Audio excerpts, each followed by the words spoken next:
घर आपको पता बगैर किसी सिस्टम से नहीं चल सकता है। जब मैंने मुल्क और कौम की खिदमत की है, मैंने 28 मेडल लिए हैं, कोई ऐसा मुल्क नहीं जो छोड़ा है। और पंजाब 1987 पंजाब शेर पंजाब दंगल मैंने जीता है। ये गुर्ज मेरे पास है जो कि गुर्ज मैंने फ़रोख्त किसी वजह से कर दी है। जब मेरा किराया ज़्यादा आया, बिल आया, वो मैंने बेच दिया। मेरे साथ मौजूद हैं मोहम्मद बूटा, जिन्होंने अरसा कई साल से कबड्डी और कुश्ती खेलते रहे और बड़े अवार्ड भी जीते। इस वक्त आप देख सकते हैं कि इनके पास तकरीबन 28 गोल्ड मेडल हैं, लेकिन इनको शेर पंजाब दंगल का एजाज़ भी हासिल हुआ। लेकिन आज 1 साल हो चुका है, इनको जो है वो सैलरी नहीं मिल रही और इस वक्त वज़ीर आला पंजाब के ऑफिस के बाहर एहतजाज कर रहे हैं। इनसे बात करते हैं, क्या मामला है, क्या कहानी है। अस्सलाम वालेकुम। वालेकुम सलाम। अंकल, मुझे बताइएगा कि आखिर ऐसी क्या नौबत आई कि आपने इतने अवार्ड भी हासिल किए, गोल्ड मेडल भी हासिल किए, लेकिन आपको सैलरी नहीं मिल रही? ये मुझे कुछ समझ नहीं लग रही है। मैं पंजाब हुकूमत का कोच हूँ, मेरे पास लेटर भी है, लेकिन मैं वज़ीर खेल के पास भी गया हूँ और डीजी स्पोर्ट्स के पास भी गया हूँ, लेकिन मेरी बात नहीं सुनी गई है। बात यह है कि मैंने कौम और मुल्क के लिए इतना कुछ किया है।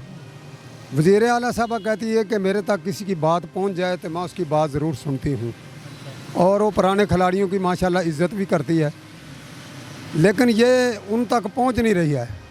लेकिन अल्लाह पाक उनको सलामत रखे। मैंने यहाँ आदमी उस वक़्त आता है जब आदमी को कोई टेंशन होती है, जब सैलरी नहीं मिलती है। घर आपको पता बगैर किसी सिस्टम से नहीं चल सकता है। जब मैंने मुल्क और कौम की खिदमत की है, मैंने 28 मेडल लिए हैं, कोई ऐसा मुल्क नहीं जो छोड़ा है। और पंजाब 1987 पंजाब शेर पंजाब दंगल मैंने जीता है। ये गुर्ज मेरे पास है जो कि गुर्ज मैंने फ़रोख्त किसी वजह से कर दी है। जब मेरा किराया ज़्यादा आया, बिल आया, वो मैंने बेच दिया। अच्छा, आपने ये बेच दिया? मैंने वो गुर्ज जो है बेच दी है, इसलिए कि बिल इतना आ गया था। अभी सिस्टम ऐसा है कि ना तो कोई सुन रहा है, ना कोई बात सुन रहा है, ना कोई। घर के बिजली के बिल ज़्यादा आने की वजह से बिल आए पड़े हैं। कितना बेचा था आपने? ये बिल मेरे पास पड़े हैं 80-70 हज़ार के, सारे तीनों बिल पड़े हुए हैं। नहीं, ये कितने का बेचा था आपने? तो ये 30 हज़ार का मैंने बेचा था और फिर मैंने बिल शिल तारा है। आप मुझे बताएं कि अभी तो मेडल ही मेरे पास रहते हैं जो बेचने वाले। लेकिन बात ये है कि जब आदमी को देखता है वीडियो, वो कहता है कि पता नहीं ये मांगने वाला है, पता नहीं क्यों मांग रहा है।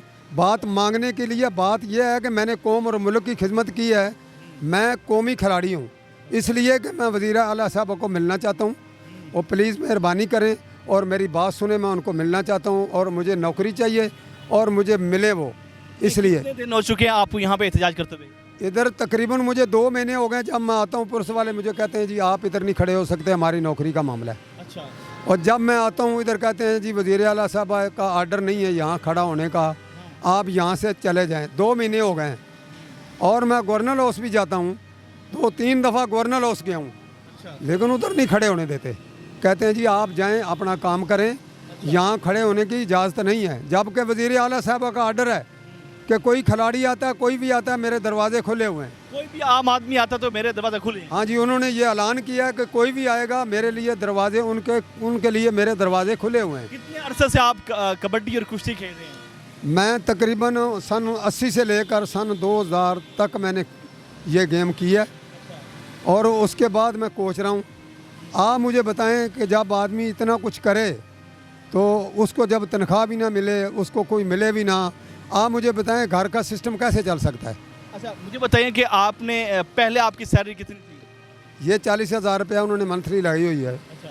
और उसके बाद उन्होंने नहीं दिया है। अब 1 साल हो चुका है। अच्छा। जब मैं जाता हूँ डीजी स्पोर्ट्स कहता है जी हमें तो कोई फंड नहीं मिला, हम आपके लिए कुछ नहीं कर सकते। नहीं तो 1 साल हो गया, क्या आप नौकरी से फारिग हो चुके हैं या वैसे मतलब नौकरी चल? अभी वो कहते हैं कि हमने आपको नौकरी से फारिग कर दिया।